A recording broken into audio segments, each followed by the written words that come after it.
Good morning, Tigers. I'm Miss Bryant, and I'm going to be reading your first chapter Friday. This is The Fire, the Water, and Maudie McGinn by Sally Plough. Chapter 1, Where There Is Smoke. I learned this great calm-down trick recently. It was at the end of the year 7th grade dance back in Houston, which is where I lived during the school year with my mom and stepdad. I didn't want to go to the dance, by the way. I mean, of course not, but Mom made me. I was lucky Mr. Paris was there. He noticed me rocking in a dim corner of the gym, hands over my ears, banging my head on the wall, while Taylor Swift's Shake It Off roared and everyone screeched and danced. You know things are bad when you can't shake it off. But Mr. Paris, he's one of the special ed teachers, so he saw it and he got it. He led me out into the empty hall, leveled his big brown, tired, reproachful, baggy old teacher eyes at me and said, "Maudie, you're in sensory overload." No duh, Sherlock, as Mom likes to say. I didn't say that out loud, of course.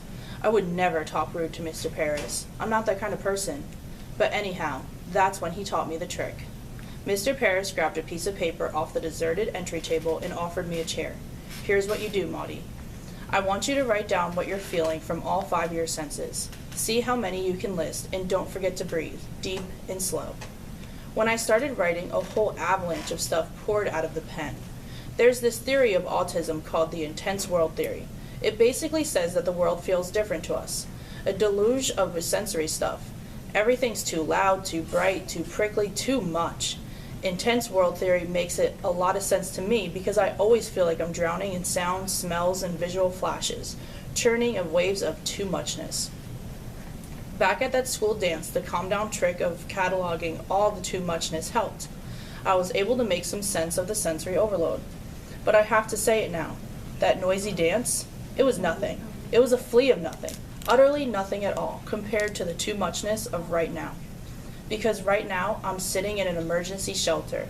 I'm in Molinas, California, the little town in Santa Cruz Mountains where my dad lives. It's where I spend every summer. I flew out here only yesterday. My mom put me on the 6 a.m. flight from Houston, shouting commands to the flight attendants.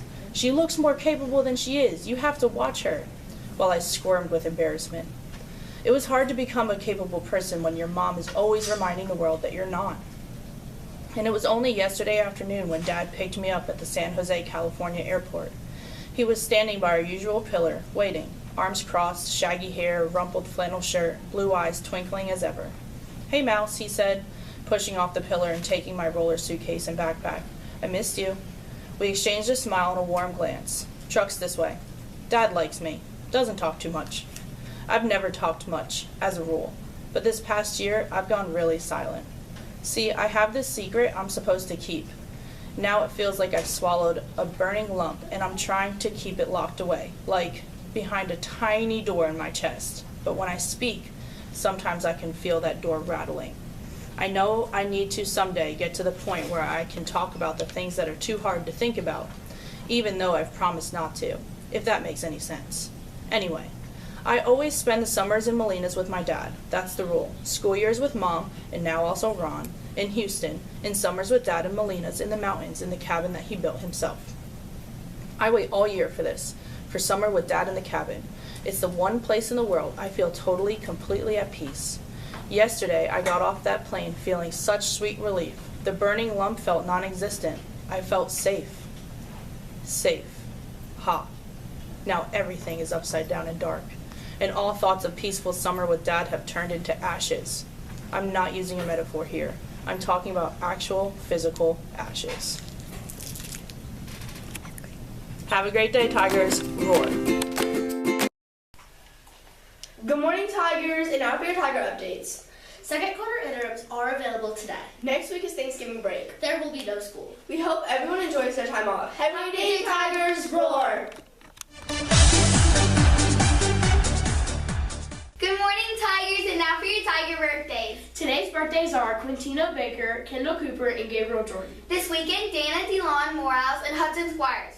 Monday's birthdays are John Brown and Jacob Weiser. Tuesday's birthdays are Ethan Bassinet and Julia Washington. Wednesday's birthdays are Joe Juan Delia Morales and Zariah Diaz.